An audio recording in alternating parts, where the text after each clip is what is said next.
Hey, security peeps. We are back again in the Breaking Into Cybersecurity podcast series, and I am here with Amber Williamson. Say hi, Amber. Greetings. And as you all know, I am Renee Brown Small, and we are here today to talk about Amber breaking into the industry. Now, Amber has a fascinating background. She's a network and security engineer. She is a blogger. She has a ton going on. And so, Amber, I'm going to let you do your own introduction. I just want to know, tell us about yourself. Tell us when you broke into the industry, why, what made you get so interested in cybersecurity to want to get into this industry, and what you're doing today. So my profession has been by accident. Um, a particular family member wanted me to go into technology because back then in the 80s, computers used to cost about two, three, $4,000 at a time, and of course I didn't have that opportunity to have my own. So it was always a hand me down. So I had a hand me down Texas Instrument computer where you just connected to a television and you see a black and white screen. That was it. I learned how to type. I learned how to play different types of games. And over the course of time, I had my own entertainment system. I had a Nintendo Classic. I had the Game Boy. I had the Sega Genesis. I had a pager. I had my own cell phone. I had every means that you could possibly think of when it comes to technology. But then around 98, 99, 2000, again, computers used to cost two, three, $4,000 at a time. Apple was making that comeback. Windows with the various makers like Gateway, IBM, um, Toshiba, those were actually coming into the play, and I couldn't get my own computer, so I had a homemade build me up computer. So anything pertaining to memory, hard drives, motherboards, those were replaceable. It wasn't until one of my relatives had an unfortunate accident with Cujo, and Cujo tore up his hand. So guess who was repairing the computer? Me. So I learned the intricacies of spam. I learned the intricacies of how to replace memory. I learned the intricacies of how to connect things. And once I was able to connect those pieces together, my secondary career was over. So when it came towards doing computer science as a full whole, I didn't really go into that because my major at the time at college was chemistry pre-med. So going to a HBCU, we had to rely on the IT department. So they said it would take about maybe 2 to 3 weeks for them to come on campus to the dorms to actually set up the internet. And lo and behold, I learned about what port 8080 means, and I was able to connect on the internet, and everybody else in my dormitory got connected. And the trade off was if you tell on me, I would disconnect your cable and your internet. I So love it. So after doing that and taking the comprehensive exam for computers, I realized that okay, maybe I don't know everything about computers because the things that I learned from high school, taking the typing class, it wasn't enough. So I actually got full immersed for a whole year, learning about Microsoft products, knowing how to type, doing PowerPoints, Excel, access databases, and from there I changed my major 3 times. I continued doing a few computer science courses, but not to the full details. I just wanted to get out. When you in New Orleans, you party like you in New Orleans, but I wasn't doing a whole bunch of partying. I just wanted to get out. So graduated with a biology degree. Hurricane Katrina hit, couldn't find a job. I said, okay, what am I going to do? So I ended up taking my little happy behind up there to DeVry, and the rest is history. Was able to go to DeVry, get my second bachelor's in technical management, focus on computer science heavily because my mentor from high school said, go into computers. It's going to be the biggest thing. You won't regret it. And I don't regret it at all because I was able to excel throughout all of the courses that I had taken with a 4.0. I outshined the department because they were still struggling and I was up here doing all the coursework quickly. I was taking 18 hours at a time and graduated within a year. Wow. So after I did that, I worked, did some internships, being very proactive in my career because I didn't learn that opportunity at a HBCU because they were very uh favorite. It was a lot of favoritism. It was a lot of chauvinistic things. They know who they wanted to pry on, so that's who they picked for that time being. So after learning the system at DeVry, then I Mm-hmm. was able to do what I had to do. And I started my master's program at one university, got kicked out because the work was too hard, too demanding. And this was the start of online courses in 2007, 2008. So it was really computer science, engineering, learning about embedded system, learning how to really do COBOL programming languages. And I'm like, this is not for me. Didn't want to do that. So marched my behind back to DeVry again. This time I ended up going to Keller Graduate School, had all my classes transferred over for when I was at DeVry. Finished my course program within a year because I ended up double majoring in two masters, one in information system management, the other one in network communication with a focus in wireless communication. Right. And that was 40 hours working full time. Would not get home till like midnight, 1 o'clock. Would not go to bed till about 4 or 5 o'clock in the morning, doing homework on the clock, the whole nine. So it was like, okay, I thought I was going to get this particular salary. That didn't work out. So it's not only having the degrees, you need to have the certification piece. So you start learning the system and start reading the job descriptions like you need this certification, you need X amount of years. So I did what most people would do is let's take the CompTIA route. So I did the CompTIA route, did the A plus, Net plus, Security plus, and then when you wanted your organization to actually pay for those certifications, there was always a trade off. Basically, you selling your soul to corporate America by extending another year or so if you do their continuing education programs. I said, no, forget it. I'll go ahead and do it myself. So I did A plus within 2 months because I did part one and part two past that. Tried to do Network Plus, failed it at the first company. So I went to the second company and relapsed, went on ahead and regrouped, did Network Plus the second time, passed it. Security Plus a month after that, passed that, did ITIL, passed that. So it was like back to back to back, three certifications. And then, of course, with corporate America, is a whole bunch of layoffs. And it's like, okay, I got a degree, I got the certification. What am I supposed to do? You relapse, you did all the CompTIA, you did the ITIL, you started doing your Cisco and you relapse. So a couple of years, I regrouped myself, was able to find a program, and within that program, I was able to get the hands-on experience that I needed to do the Cisco certification. So I was able to get the CCENT and the CCNA, and then I ended up failing the CCDA, but that led me to getting that certification at the next job that I went to. Passed it, and I started the journey on the CISSP and bombed that heavily, heavily.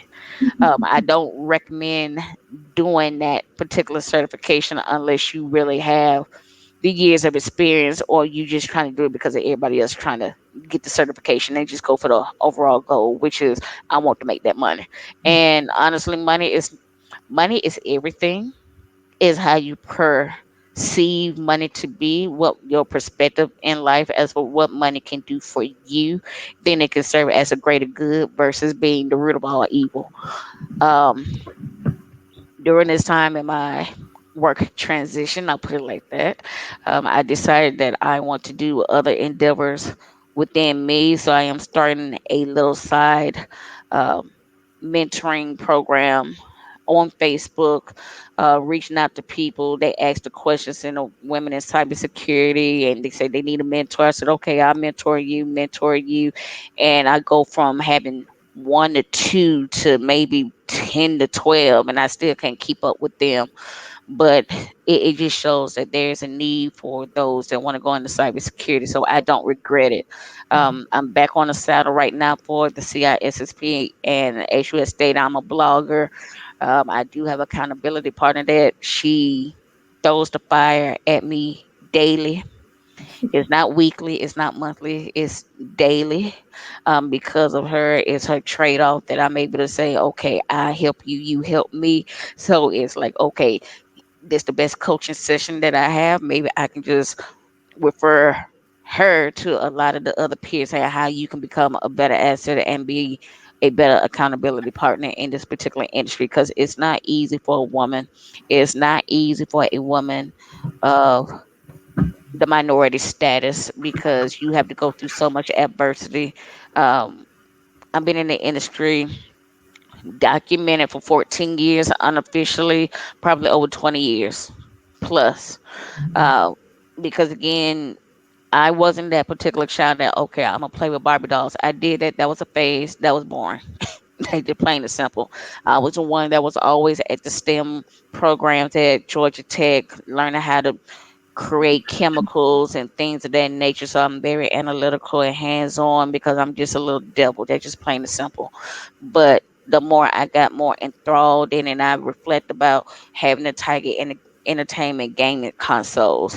I mean, I had all of my play with them. I had the Texas Instruments Speak and Say, Math and Say. I did a report in ninth grade about the evolution of calculators and how I had to beg everybody in high school, the math department, to let me borrow your calculator so I can go ahead and do a demonstration on the evolution of calculators and get an A on it. So, it's like that idea concept always been around me. Mhm. Now, when we look at security, and the more that I reflect from 98, 99, having my own homemade computer to now, it's like, okay, I learned about what spam was because the people from Nigeria saying we need X amount of dollars. Then Mhm. you realize, okay, that was a hoax. I learned about the online conversations, going into a band forum. Yeah, I'm telling on myself. Um, because you in high school, you trying to learn what online messaging was, AOL and Yahoo, and you start pinging people and harassing them and black planning and all this other crap. And it's like, oh, now you know the real meaning of what is now social media.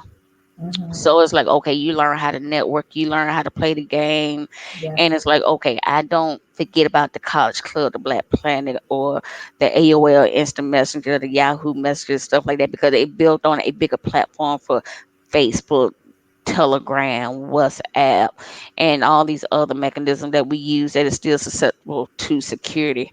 I think the whole concept with security as a whole for my master's program, and after taking the security plus the first time, I did not know back then that it was a huge asset that we now call this cybersecurity. We used to just call it information technology or information security, but they really didn't know the full evolution of it. So do I see the dynamics of IT being changed into what is now cybersecurity? Yes, I do, because you can't just have one thing without the other. Cybersecurity is all around when Yeah. it's all said and done. And you have to make sure you know the basics before you can actually get involved in the different layers of security. So you can do hardware security, you can do application security, you can just do the boring stuff like risk and assessments, which I don't recommend at all. Or you can just get down to the nitty gritty like Internet of Things or artificial intelligence, things of that nature. I mean, it's so broad,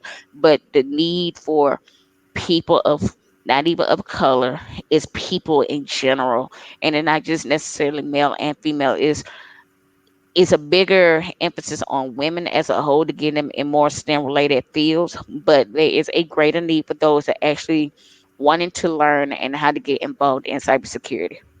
Yeah. I mean, you touched on so many different points.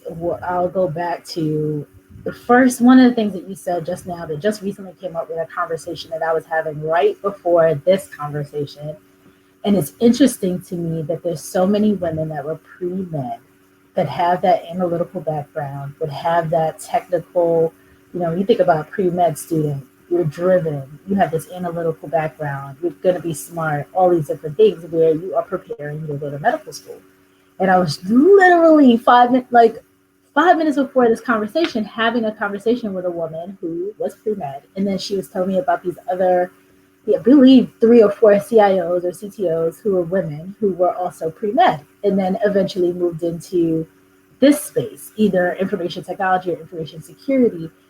So it's just very, very interesting to see, what we were talking about mainly was the type of background that, like you said, that STEM analytical mind that you had. You play with Barbies, it was boring. You wanted to be in there blowing stuff up in the chemistry classes, in the, writing your reports, doing the hands-on work with the calculators, and doing an evolution of calculators. Who does that? Except people who are really passionate. you have this passion for the industry, and it's just interesting. It's a, that first point is very interesting that you brought up. Second, go ahead. You want to add I something? mean, when you go back to the pre-med aspect, and shout out to Xavier University of Louisiana, which produced more African Americans to the medical field as well as pharmacy program. I'm not gonna say the person name, but that person was in charge of the pre-med office, and going through the process, this is your first year, you're home away from home, and the words that came out of his mouth was, your grades are so low to the point that you can't get into anybody's school. Okay, he's on his deathbed and I have 4 degrees. That tells you something right there. And he says that type of motivational tactic to try to discourage people, but in a way is more of fuel underneath the fire so you can be bigger and better than anybody else. And so I have had my share of adversity at that school as we're not going to make it. I had my share of adversity even in corporate America, not going to make it. And it's sad that it come from men not of color that says that you're not smart enough, you're not technical enough, you're not going to be somebody. Maybe you need to work in the healthcare field as a registered secretary or whatever the case may be, or you just need to work in the help desk. And it's like, why are you judging? Everybody can't be privileged. You have to learn how to do X, Y, Z. So it's like, if you don't want to give somebody a chance, then maybe you can do the work yourself, and then you could have kept your comments to yourself. Yeah, I've heard in the past, and I've heard it across the board. Just I think as a whole, where people portray what they may not have been able to accomplish, or their dreams or their goals or whatever it is, and they either are one trying that quote tough love, like, oh, you can't do it, you can't do it, and then you turn around and some people turn around and they do it, or yeah, they definitely don't in their minds believe people can do it. And you hear these kinds of stories from celebrities. I was watching, what was I watching the other day? um, I forget which celebrity, some comedian who talked about, how many people told him that he would never be on stage. Um, how many you hear these types of stories all the time, where you hear high school teachers telling people, "Oh, you'll never amount to anything," or "You should go get a job doing, the most menial work." And it's really finding, being able to channel that passion. So, someone like you and all the other folks out there who you just keep plugging along, and you find another avenue, and you find another way, and you find a way, like you said, now you have 4 degrees, now you have all of these various things, and that person, probably it was who knows, it might have been a fleeting moment where that's what they thought, like, oh, I could say this and I could say that, and might not necessarily realize what they're doing to a young person, who is, or a young person's self-esteem who's looking to do stuff like that, because everyone's not like you. Amber's, okay, whatever, like, yeah, it hurt for a second, but I'm gonna take this and I'm gonna do something else, and I'm gonna prove to myself and to you too that I can go back and get 4 degrees. I can go back and take all these certifications that a lot of people aren't able to necessarily get, because I took network plus and security, one of them, and I failed by like a couple of points, so I'm kind of irritated by that. But I didn't go back the second time. People like go back and they get you get the work done. Um, Another thing I want to bring up though is around, you talked about the different degrees and the different certifications. I want you to share with the audience about the experience that comes with that, because a lot of times people think, okay, I got the degrees, that's it. You use the degrees along with the experience. You were doing the implementation. You were already playing, like you said, I found out what port 8080 was. You were doing things at the time, and so the degree was like a compliment, or like even, or a supplement. So talk to me about the experiences that you were getting, while you talked a little bit about it, but talk about it more, like all the different experiences while you've been in these various roles. Because I think what tends to happen a lot of times is people say, oh, I got the degree, or okay, I studied for the certification, but then they haven't actually played in the space. They don't have the experience, and that hurts them. Okay, I'm gonna break this down from primary up to now. From primary, you had your parents to teach you how to read, how to do basic math, learning how to do this, then the other. I had a parent that worked at night. She slept during the day. Her sisters did not.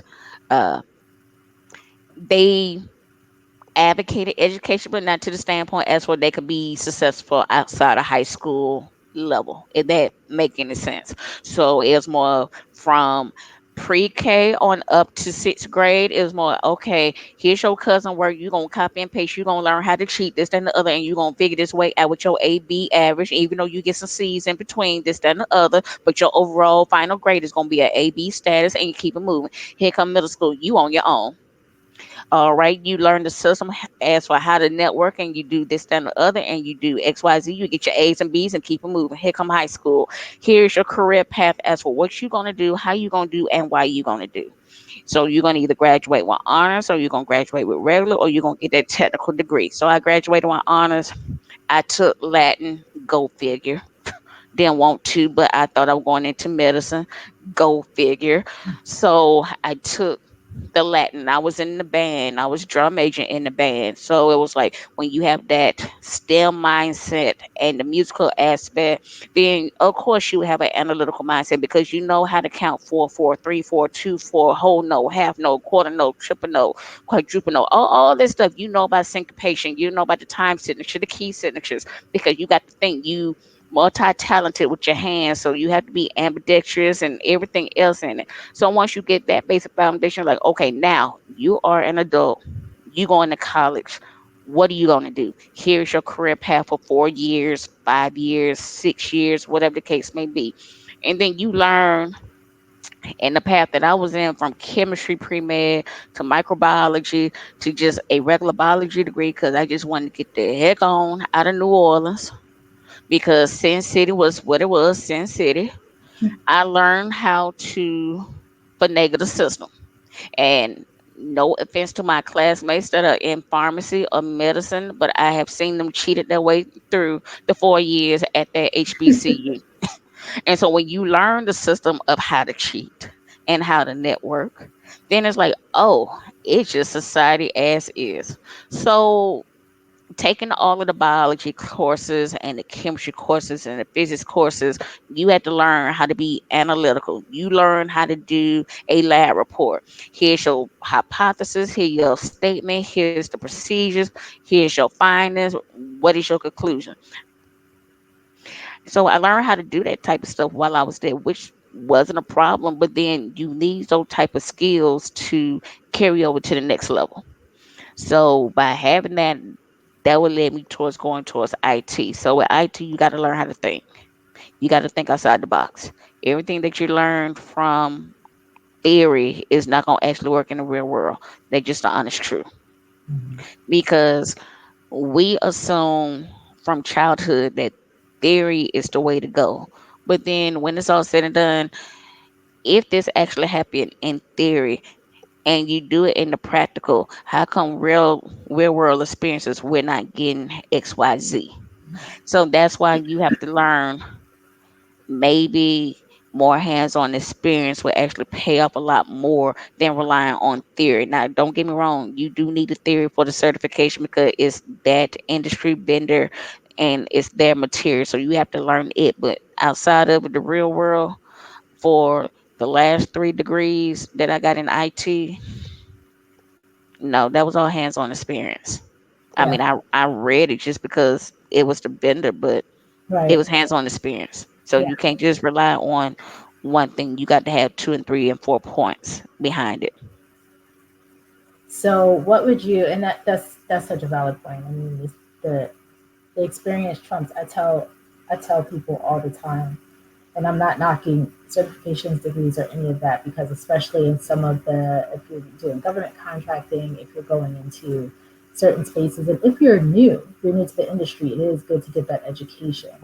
But experience trumps everything. If you could put your hands on that keyboard and get the work done, then a lot of that, a lot of this other stuff is the secondary. Or what I tell people, because I'm always coming from that HR recruiting background, what I've seen in my experience is when a person comes in, they can have all the certifications, and they might not be able to do the work, the actual hands on keyboard or whatever the experience, versus the person with the experience and without all the degrees and certification, the experience is going to trump it 99% of the time.